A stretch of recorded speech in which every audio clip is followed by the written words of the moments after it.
Well, this is my first time being in front of all of you. I'm the new Executive Director of Agriculture in the Classroom, more affectionately known as the new Sue. Hi, Sue. I'm sure you've all been here before. You've seen Sue Clayton present. I just want to give you a shout out, Sue. I've been working with Sue for the last 5 years, so I've learned a lot about how to be up here with a lot of energy and to laugh really loud and to work really, really hard on behalf of the industry. So I'm super excited to be here. And I also want to say thank you because I see a lot of our individual donors here. I see a lot of our volunteers here. I see a lot of people who champion us at the commodity level, Delaney and hi, and Brenna. And I see a lot of people who really champion us behind the scenes everywhere you go. And so I thank you for that. CAP supports us through donating an office space as well, so I just want to give CAP a huge shout out.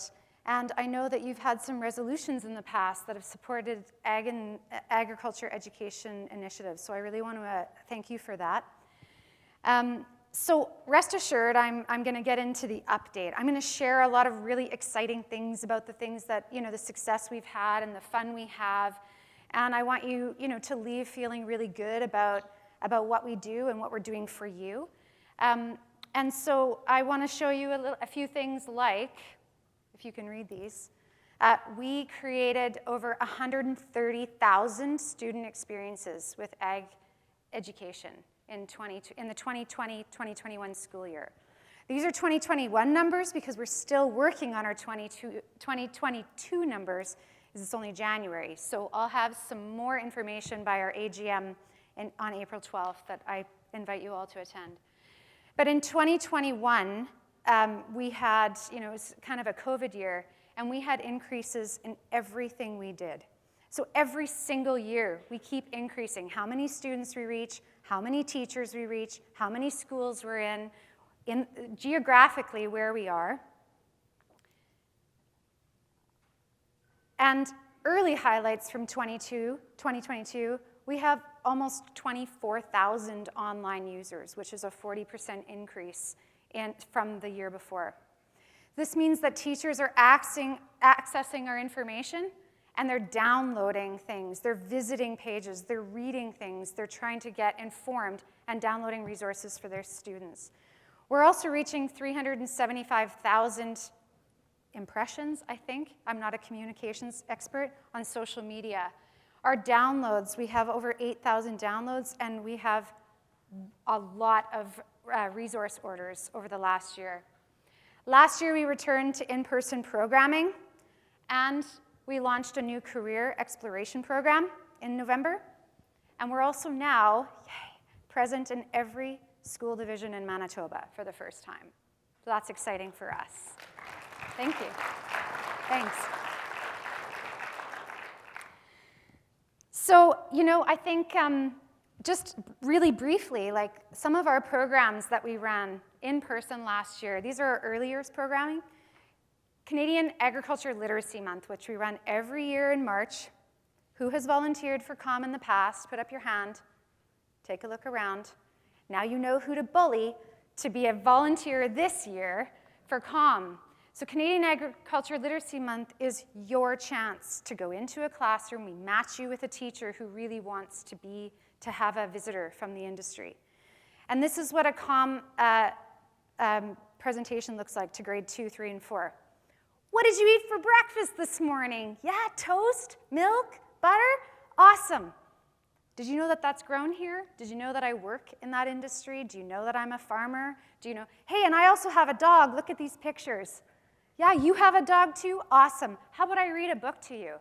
Yeah, Ag in the Classroom gives me everything that I need to play a game and read a book. That's how easy it is. And you get your chance to do that. And we had over 11,000 students take part in that last year. And we're on par to have the same number this year. Our Classroom Garden program is the most popular program we have. Every year, we open up a few registrations. A classroom garden lasts an entire year in a classroom. A teacher gets a garden, they get trained on how to grow a garden. And you think, okay, gardening, come on, we're in ag. Yeah, well, It's the first time these students have a chance to touch dirt, to look at seeds, to plant seeds, to see it fail because they forgot to water it over the weekend, right? And that teacher gets to go, aha, so let's think about a farmer growing this field of canola, or and what happens if we don't get any rain? That's the kind of stuff that they get to do all year round. Follow the Farmers was in response to COVID. Remember COVID? When we were all teaching and working from home? So we started a virtual farm tour program where we take a farmer in a different commodity and we videotape a virtual farm tour, and then we invite them to come and have a question and answer, a live question and answer period. And if anyone knows Will Bergman, he was one of our farmers from last fall. He did his entire question and answer from his combine. It was amazing. It was amazing. The kids had, they were like, show us your combine, and he had the arm come out, and it was amazing. So we're finishing season 2 in April with a beef farmer. We just did a wheat farmer, and we're doing a season 3 next year as well, which we're super excited about. Some other programs that we have, like the Career Exploration Program, we have teachers waiting for Think Ag Expos. So we go into a school, we have a bunch of stations, and we help high school students explore careers in agriculture in so many different ways with stations, hands-on stations. We extract DNA from a strawberry and talk about how they can, how research is done. We look at digital ag jobs. We talk about primary agriculture. We talk about trades. We talk about everything in agriculture. We talk about how they can enter into the industry right after high school. I had a student who said, I said, what do you want to do when you graduate? He was like, I want to be a truck driver. I'm going to own my own semi. I'm going to truck drive. I said, what do you want to haul? Anything. Livestock, crops, whatever. And so then we were playing this game, this career case game that we have, and we put a scenario up on the screen, and he said, he was looking at all the cards, and then he looked at me and he said, oh, but if I'm a heavy-duty mechanic as well, and I have my own semi, I can make more money. I'm like, bingo, that's it. And his best friend, this girl who's sitting next to him, she's like, tell her what you want to be. I said, what do you want to be? She's like, well, I'm going to own my own combine. I'm going to custom combine around here. I was like, okay, you're blowing me away. This is amazing. That was at East Kildonan School, by the way, in the city. It's pretty incredible. Okay, so Manitoba Ag Days, who was there last week? Yeah, I probably saw you. I met some of you. We launched Manitoba Ag Days after 2 years of not being able to do it in person. We launched it in September, and it was like a rock concert. It was full in a week. We had to put teachers on a waiting list. So grade 7 and 8, we had grade 7 and 8 classrooms. If you were there, you saw all these kids running around and learning and meeting people. They learn about global agriculture, and then they learn about local agriculture. And Journey 2050, we're having sustainable agriculture conversations in classrooms through a partnership with Nutrien and their Journey 2050 program. Okay, so we also have resources that I just want to share with you because I'm super proud about. And if you know any teachers, I want you to get them on our website and ordering these. So we have our Foundations of Manitoba Agriculture. We call it FOMA.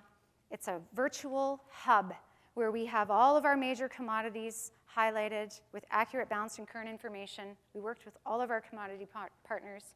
Eat Well Learning Kit, 191 orders of this kit that looks at the nutrition and around Canada's new food guide and around agriculture, agriculture and the food guide. So we have 191 orders since we launched it in October. Our Manitoba Seed Kit, we now have 755 seed kits in grade 2, 3, 4, 5, and 6 classrooms in Manitoba. This kit is one of the most expensive resources we've ever done and the most valuable. Teachers love it. They love that they get these hands-on seed exploration kits. And we actually have grade 10 classrooms, teachers, saying, can we get a seed kit for our grade 10 Food from the Land course? And I was like, well, the curriculum links aren't really for grade 10. They were like, well, if you think grade 10 kids know about what these seeds are and what they end up looking like in the field, like, you know, help us. So now we're like, okay, how do we make this a grade 10 resource too? We're doing all the right things. We're in all the right places. We're growing like crazy. We're at a tipping point of where I have to be careful of what we wish for, right? We don't have endless amount of staff. I've got 8, a team of an incredible team of 8. Everything we do is linked to the Manitoba curriculum. So we have to jump on curriculum wherever it exists in order for us to actually be useful to a teacher. Because teachers are the people who decide whether or not they're going to use our resources or attend our programs. Everything we do is also linked to our pillars of ag literacy. It's a guide, a framework that we adhere to in order to think about what students need to hear and learn along their journey from K to 12 so that they're ag literate when they graduate. So that's our guide. So we're doing the right things, we're in the right places, and now I'm going to get a bit more, I could go on. I could show you videos and quotes and all of the good things that we do, but I want to get a little more serious about why we exist and where we're going, because I think that is exciting.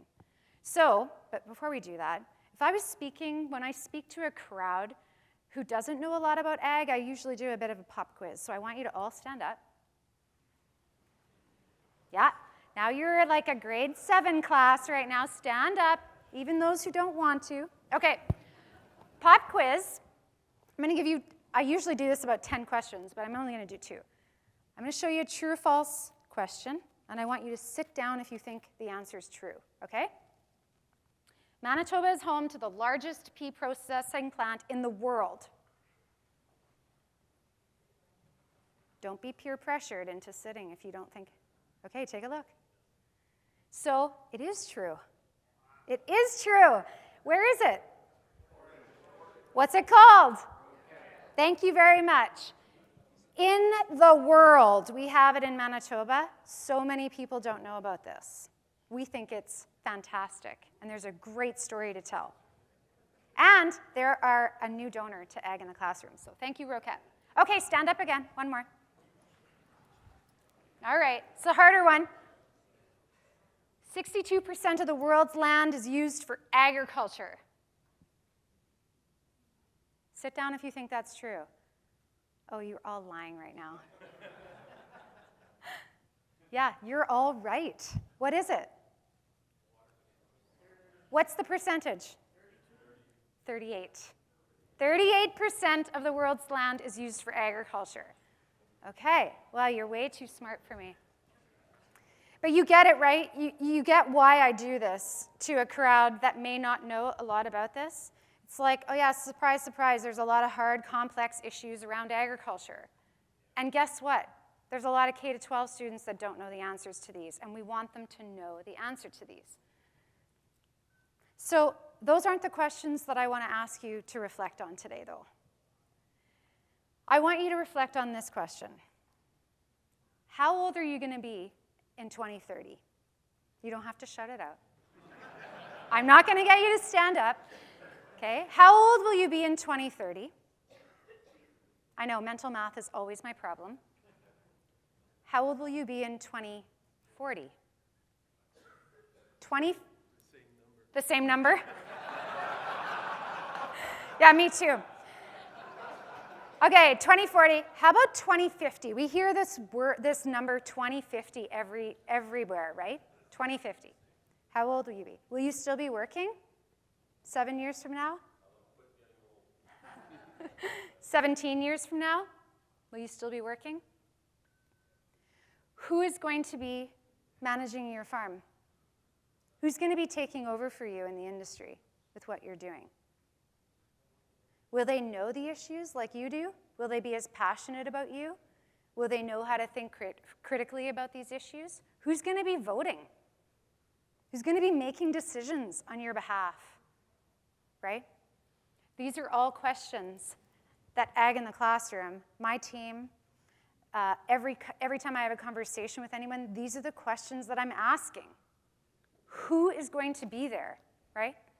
All of these topics. So, you know, I attended this Center for Food Integrity conference last fall. I attended the Enlightened Emily conference last fall. Ag Days last week, I went to a few things. The CAP AGM, all of these topics here that we're seeing are on the agenda, right? These are topics we've been having conversations about for 7 years, 15 years, 24 years when I graduated from the very first class of agroecology at the faculty at U of M. We were having all these conversations. Public trust isn't new. It used to be called social license, right? Sustainable agriculture, that's not a new topic. It's the reason why my first degree actually existed. How long have you been thinking about the loss of crop protection tools? Like, how long have we been having these conversations? And we've been having these conversations with ourselves for a long time, to each other. And now we're trying to have conversations with people who actually don't, they have strong opinions already. They have their bias already, right? We are trying to change the minds of people who may not have even learned how to think critically about these issues. That's where we come in. That's my job. So what we're trying to do is, like, 7 years ago, 15 years ago, people who are buying groceries today are in school. We're in school. Today, those people are working at Health Canada. They're working at PMRA. They're working at Environment and Climate Change Canada. They are shopping for groceries. They're actually sitting at their tables having conversations about food with their families and why it's so darn expensive, right? These are the people. So 7 years from now, if you look at this, this is a comm volunteer, by the way. I'm expecting you all to sign up after this. These kids right now will be graduating. This was a few years ago, actually. They're probably going to be graduating in 7 years, in 2030. They're middle school kids. They're going to be voting in 7 years. These kids are going to be graduating as well. They're going to be living in, this is in Winnipeg, École de la North School. They're going to be living in Winnipeg. They're going to be wondering where they're going to shop, where they're going to work, you know? These kids are in high school. 7 years from now, they might be actually writing your next briefing note at PMRA or Health Canada. They might be your next employee. So everything we do, yeah, it's fun. It's really fun. We have to be fun. We're educational. We have to make things easy for teachers. They don't need us. We need them, right? So one of the things that our board has really grappled with last fall, and a light bulb came on, is who is our customer actually? Who is our customer? You know, is it the 186,000 students that come into school every year in Manitoba? No. That is a hamster wheel we will never be able to reach. But maybe we could reach all 13,000 teachers in one way or another. That's a good goal to have. They're a great customer. Do you know why? Because they stick. They're in classrooms every day, right? They're our customer. And if we can get a teacher on board to be our champion, then they will champion our message every year to the new crop of students coming into their classroom. They're actually going to be championing us with every, you know, a high school teacher sees, like, they could see up to 700 kids a year. If we can get those teachers to be our champions, they do our work for us. We also need champions from people like you. Like, our partners are our biggest champions because we have a team of 8 and we need volunteers. Teachers want guest speakers. They want to hear from you. So we really do need champions. I need champions, yes, as volunteers, but I also need champions who talk about us to people who don't know about us, who understand that we're having lots of fun, but we're doing serious work on behalf of the industry. These teachers, we train them. We train them every year in PD sessions. We give them resources. I asked a teacher last year, a group of teachers, 50 teachers who came to our PD day. And I said, what do you want from us? Like, what do you need from us? They were like, more stuff. Just keep giving us more stuff. We just want more stuff. I'm like, okay, what does that mean? We want more kits. We want more resources. We want more stuff we can just use. You give it to us, we'll use it. Okay, I hear you. I'm on it. Like, you never fight with a teacher about what they need, right? Oh, and we need, like, pencils and pens and all those things too, but this was at our PD session. You know, we need to show teachers that this information isn't just a nice to do in their class, it's actually essential. Agriculture is life. Everyone eats food. We're all connected. We're all doing this on behalf of, like, the future, the sustainable future, to actually be alive. As we joke about it at Ag in the Classroom, it's like, why are we here? So we don't die. Yeah, that's exactly why we're doing this job. I think that's kind of true. It's kind of a joke, but it's kind of true. So what do we want? Well, by 2030, let's just keep it real, 7 years from now. By 2030, what I would love is I would love at least one teacher in every Manitoba school, there's a lot of them, to be our champion. Just one. Because teachers talk to other teachers, and they have their own private networks that we really, you know, it's like word of mouth. I want every French school to have a resource and a program that's geared towards our French. 14% of Manitoba's students are French, go to French school. So I want more French resources. I want more teachers to feel comfortable talking about agriculture in their classroom. Actually, some of teachers will say, we don't actually use or talk about agriculture because it's kind of, I don't know enough about it. It's really complicated. I asked my 16-year-old last year was in grade 10, and I said, are you taking geography right now? He said, yeah. I said, do you have food from the land unit? And he's like, yeah, we watched Food Inc. You know, that documentary from Netflix. I'm like, oh God, give me your teacher's email, please. You know, Food Inc. is not a documentary. Okay, let's talk about that. I want an overflow of volunteers from every Manitoba community who understand and feel like they have what they need to go into a classroom and share your story. An overflow. Right now I'm begging. I want, what else do I want? I want every student who graduates to consider going to a trade to support the industry, who can see how welding and carpentry and all of those things can support, they can work in Manitoba. Ag will hire them. I want them to see themselves enter right out of high school as a truck driver, or, you know, going to an equipment dealer and getting their ticket through there. I want them to see that they can go to ACC. I want them to see that they can go get their diploma or their degree or keep going and then work in the industry in Manitoba. I want every education teacher to get trained or to at least know that agriculture education isn't just a nice to have, it's actually kind of essential, and it's a really great way of teaching a lot of curriculum in their classroom. Most importantly, I want students who graduate from grade 12 to have remembered that they discovered something fun. They came to a field trip, they had some resources about agriculture in early years. I want them to remember discovering some of the issues and becoming more aware of the issues in middle school. And then I want them to actually leave and be challenged to think critically in high school, regardless, well, so that they can actually know ag, they can think ag, and they feel connected to ag, whether they join the industry or not.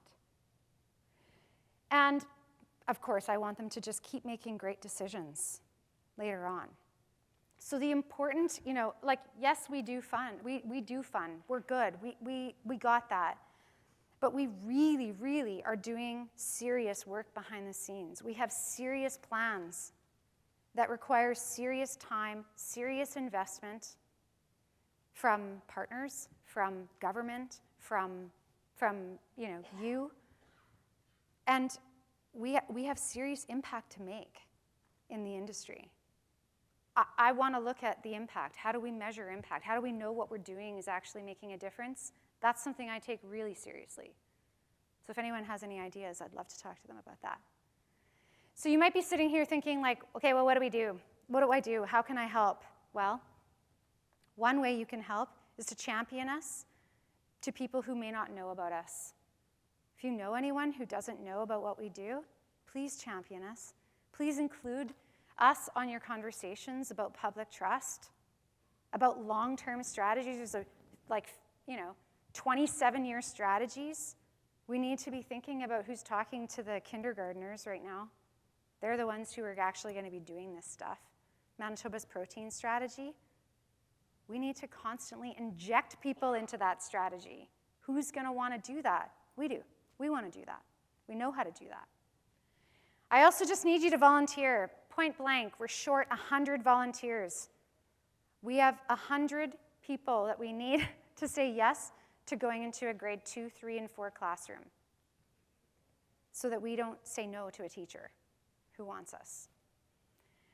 I just want to thank you for allowing me to have this space. Cap, thank you very much. Colin and Brenna for giving me this time and for sitting here. I thought maybe there might be just 5 or 10 of you left by the end, by this day. So thanks for staying. We can't get to 2030, 2040, 2050 without each other. So thanks. Sure. So do we have any questions from the floor for Catherine?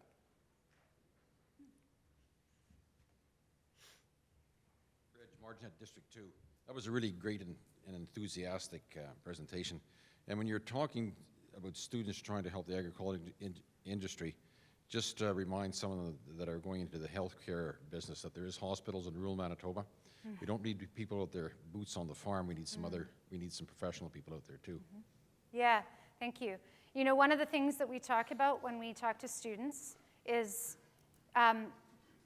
there are careers that you can work in rural Manitoba. If you're from rural Manitoba, a lot of students actually want to go back to rural Manitoba. And yes, agriculture is a great industry, but agriculture and people living, our farmers, the communities that they support, also need other industries to be supporting life in those communities. So we like to say no matter what you are interested in, there's a job in ag for you. It may not be direct in ag, but it is to support the industry as well. So thanks for that reminder.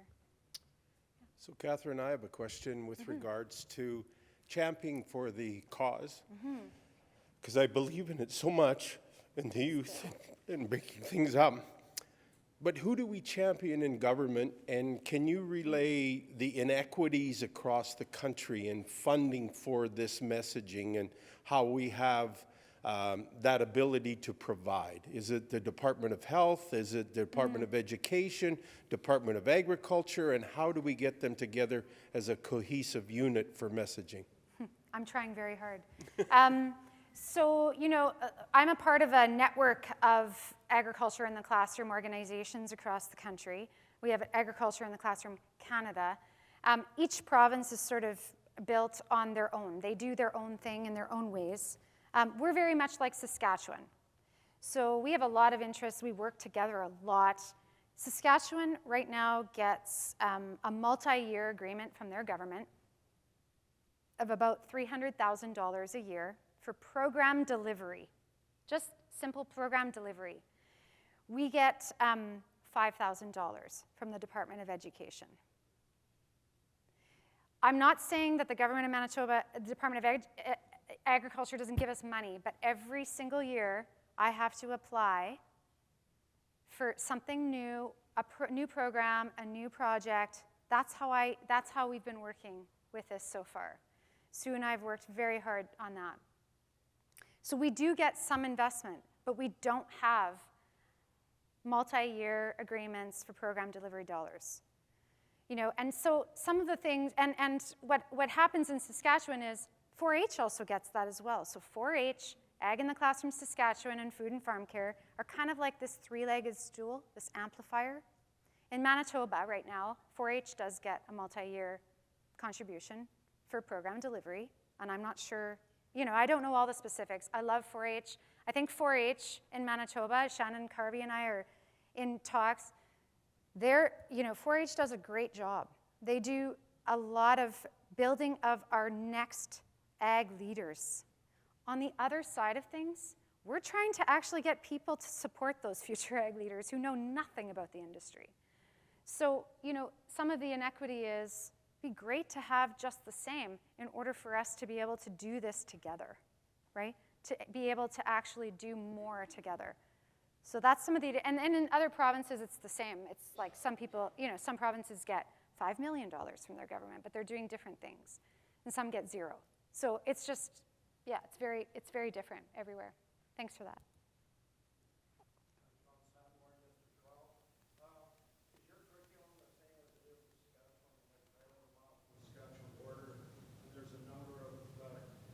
Children from Saskatchewan that are bused in Manitoba in our area there. So is there curriculum in Saskatchewan similar to Manitoba? Would it be acceptable to get the parents of these children that aren't in Saskatchewan come and take part in their ag classroom, or is it more appropriate for them to go? Yeah. Is our curriculum the same as Saskatchewan? No, it's not. There are probably similarities, but curriculum is provincially legislated, so it's very different in each province. Yeah. Acceptable to having parents from children in Saskatchewan that are bused to Manitoba schools to take part in your program? And Yeah, if they go to and do Manitoba that? schools, we'd be happy to have them, Okay, for thank you. sure. Yeah, thanks, John. So I guess I've been privy to some of that information. So now I will stand here, if there's no other questions, that as Manitoban farmers, we have some of the highest education property taxes in Western Canada. And we contribute $5,000 towards ag in the classroom. I think that's terrible. We should be able to support programs like this when we fund education at the level that we do. I wish you consider that and evolve into how we can support these programs through volunteerism, but also our pocketbooks. So as we, well, this will be quite a spot, but we have an election in 2023. Maybe when you speak to your MLA, support increased funding for ag in the classroom, because this is important to our rural communities as well as our youth. So thank you, Catherine, for that. Thank you.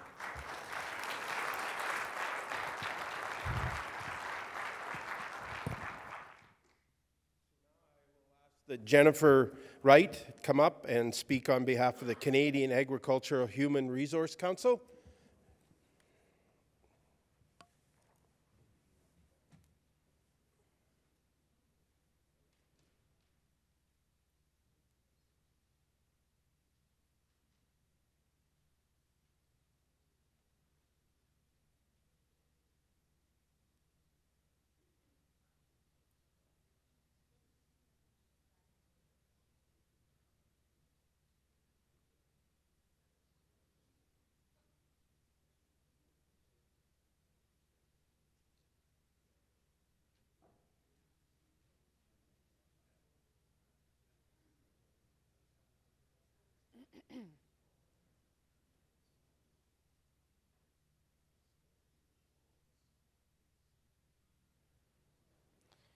And is this on?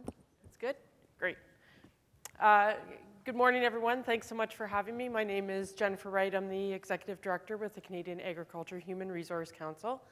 For those of you that may not be familiar with our organization, we're a national nonprofit organization that works with primary agriculture to identify and address HR and workforce issues. So we do a lot of labor market research. We put some numbers around those labor shortages that you're all feeling on a daily basis. And we support industry with HR training, HR tools and support, as well as looking at skills required for the industry now and into the future. So today I'm just going to provide a little bit of an update on some of the work that we're doing and talk a little bit about those workforce shortages that seem to be increasing to pretty much a crisis point, I think, across the country now, and share a little bit about the work that we're doing to help address that. So I always like to start out with our data. Right now it's a little bit old. We're in the process of updating it, but the story really hasn't changed. Agriculture across Canada, and certainly in Manitoba as well, has been facing a labor shortage for some time, and forecasting that forward, it looks like that labor shortage is only going to increase. It's not just an impact, for you and having to do a little extra every day to cover, not having enough help on the farm, but it actually has a big impact on the revenue and the prosperity of the industry across Canada as well. So when we look in Manitoba, this again was done in 2018 and we're about to update it, but as I said, that story isn't any different than what you're seeing across Canada. Certainly the impact of not having enough workers does impact your sales, and as we look forward, we do a 10-year forecast to forecast out that labor supply, and it looks like that gap is only going to grow.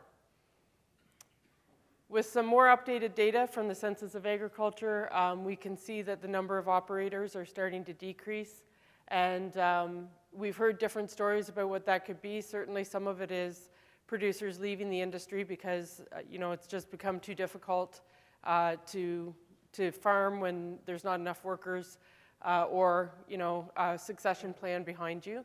And then of course we know that there's some amalgamation of those farms as well.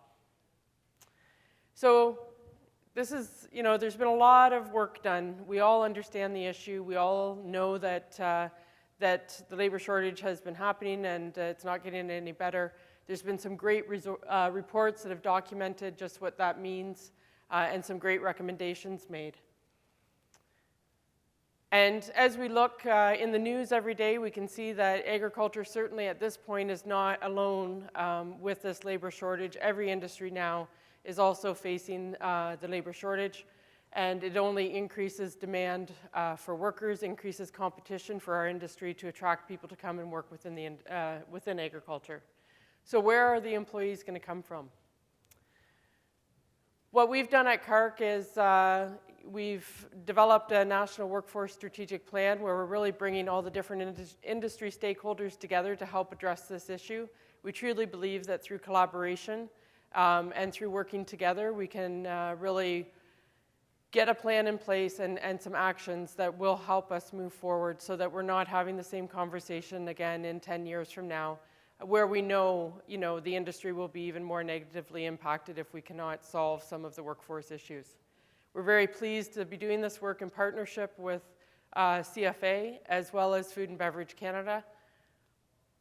And what we have launched through our industry consultations and industry input is this strategic plan to help address, as I said, these workforce issues.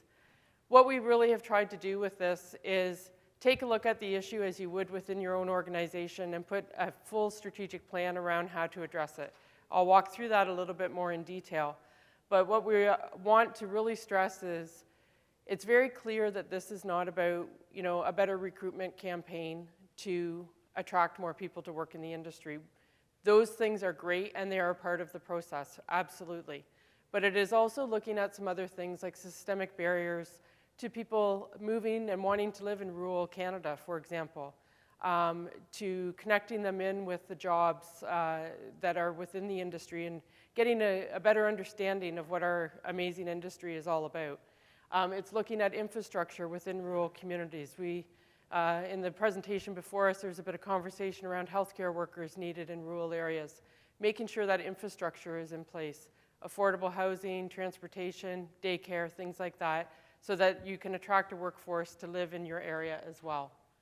So there's a lot of complexities to this, and we feel that this approach of putting it into kind of a strategic plan where we can break down some of these big issues into more bite-sized pieces, bring industry together in the right areas, different areas of expertise to help address some of these issues will hopefully help us as an industry move forward and address some of these shortages that we're facing. So this strategic plan is 100% industry-led, and it does cover the value chain because, as you know, from a producer point of view, if If you're producing everything on your farm and down the road it can't be processed, whether it be pork production, egg production, whatever it might be, it's not, and if they can't process it because they're short workers, that's not going to help you. As well as, if you don't have enough workers on your farm to produce enough outputs or food for the food processors, then they're going to struggle as well. So we really felt that it was something that we needed to look at from a whole value chain point of view, and that's what we've done through this process. The other thing to really stress here is that we're identifying the great things that are happening, like Ag in the Classroom. Ag in the Classroom in Manitoba and across Canada is an essential and a very good resource for attracting youth into the industry. So we're looking at the things that are working and finding ways to amplify those things that are working, but then also looking at the gaps that are there and how do we address those gaps so that we can, again, move forward on this issue. So why a strategic plan? I kind of covered that off a little bit, but I think if you've been in the industry for a while, this issue has been ongoing for some time and it's only getting worse.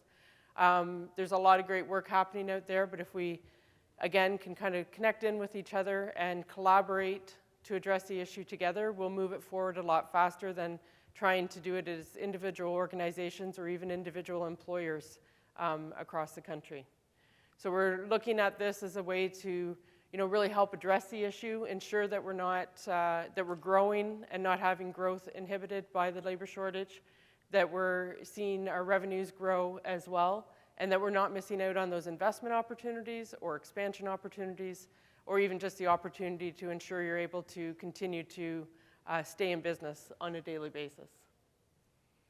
So the objectives of this is really to bring industry together, as I've said, and set out those short, medium, and long-term goals so that, again, it's a big issue. How do we address it? It seems like a big, scary, complex thing to take on, but if we break it down into manageable pieces and we bring the right people to the table and then we break it down into what we can accomplish in the short term, medium term, and long term, it will hopefully become something that we can all work towards instead of feeling a bit overwhelmed by the situation that we're facing.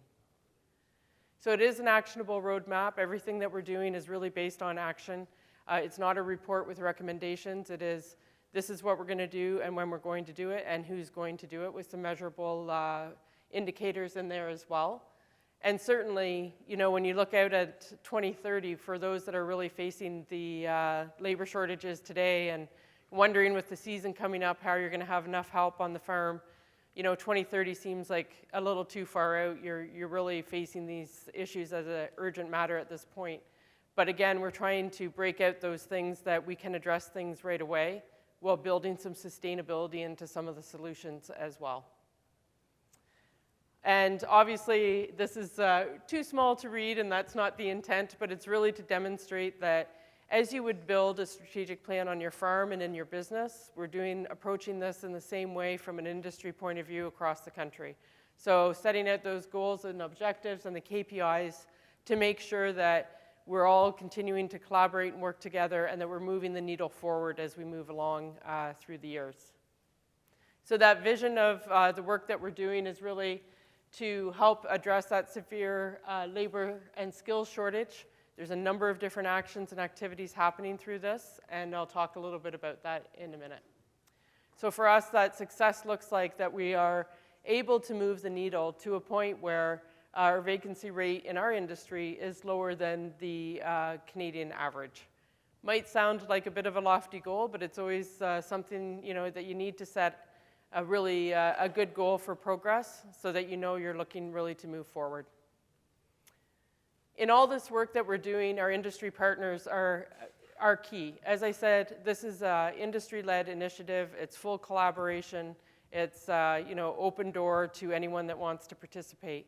CAP has been a very good leader within Manitoba on not only contributing to the work that we're doing at the national level and providing extremely good input to the process, but also taking this model into Manitoba and looking at how this really can be used in addressing labor shortages within Manitoba itself. So bringing that lens, to our process, as well as being able to use this framework to move things forward for yourselves.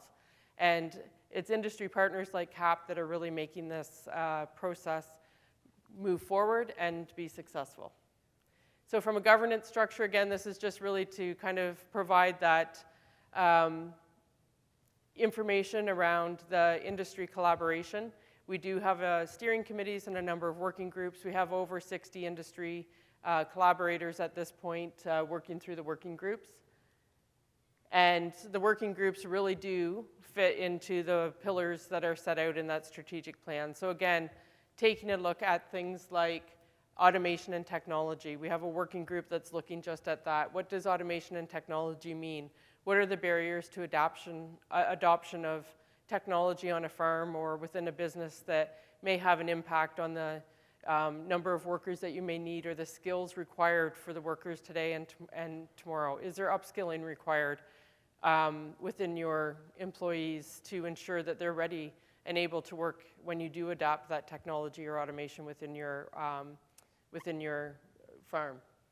So there's different things like that that we're taking a look at. Looking at skills, working with educators and trainers to ensure that they know what we're hearing as far as what the skills of today and tomorrow are, making sure that we're sharing that information so that new grads coming out know what they need. Looking at perceptions of the industry.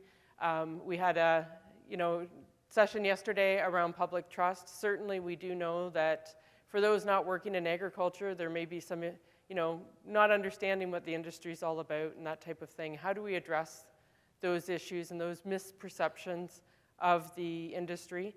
We're doing some research with CCFI around that so that we can have some data and evidence that will help inform those recruitment campaigns and the messaging that we do with our students, with those not working in agriculture that we're trying to attract in.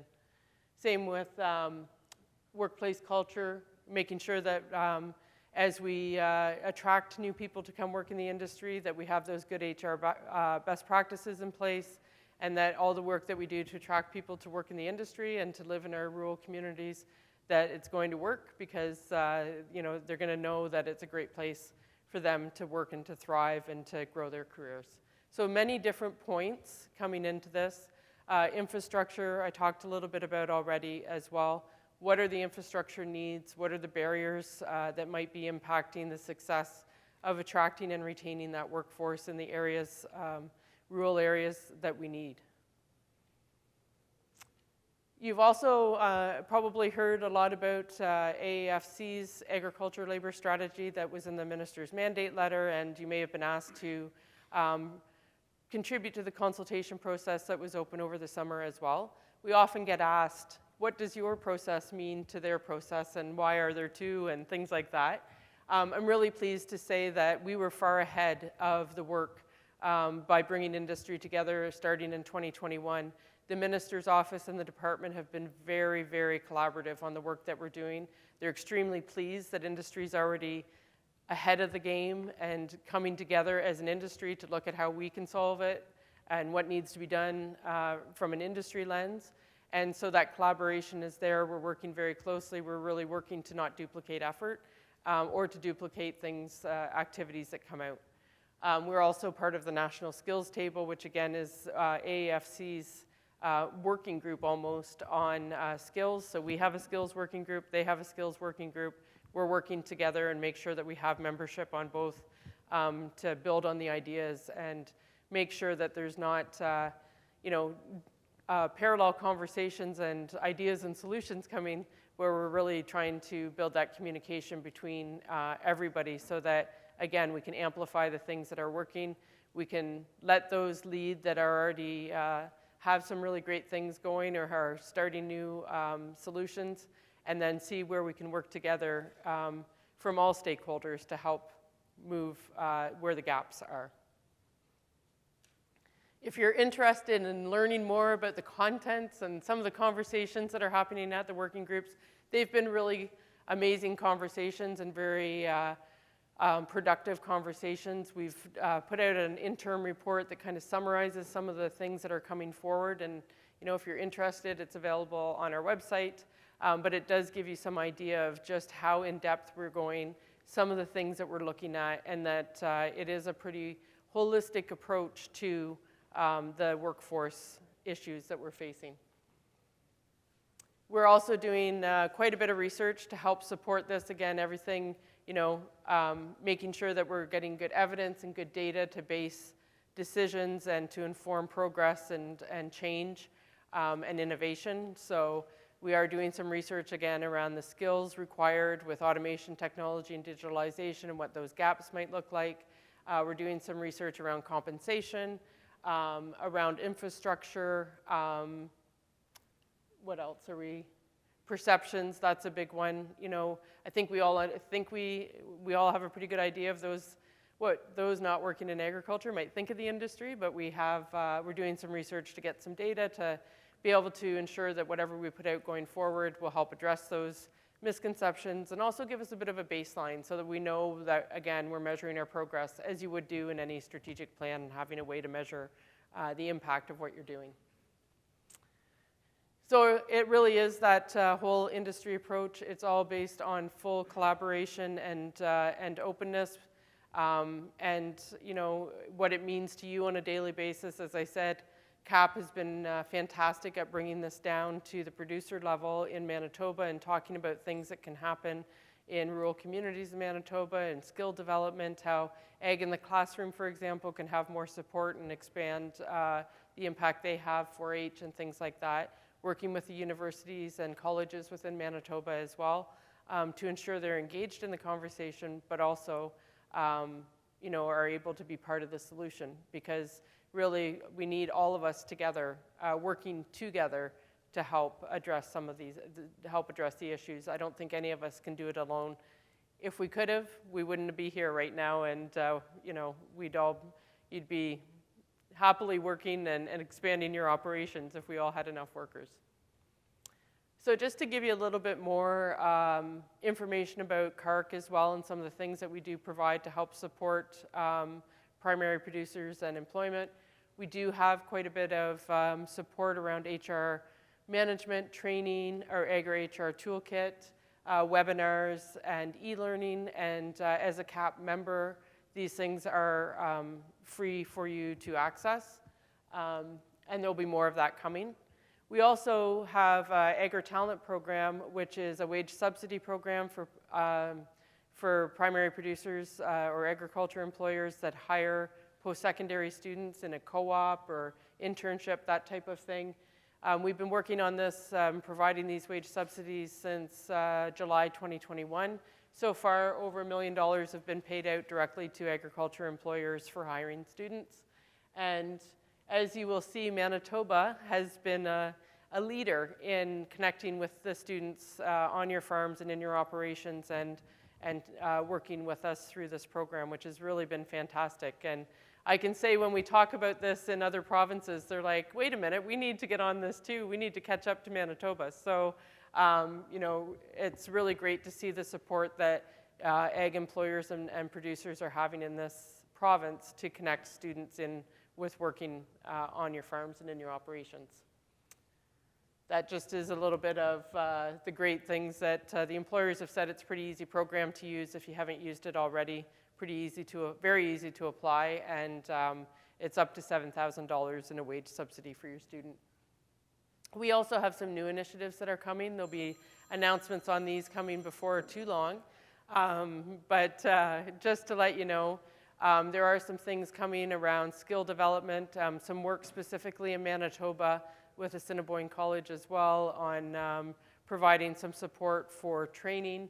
We'll be providing an on-the-job training program with some wage subsidies for employers for those that aren't in post-secondary, that are actually, more in the on-the-job training route and not necessarily a post-secondary student, or maybe are already in the workforce and you just need to provide some on-the-job training for your operation.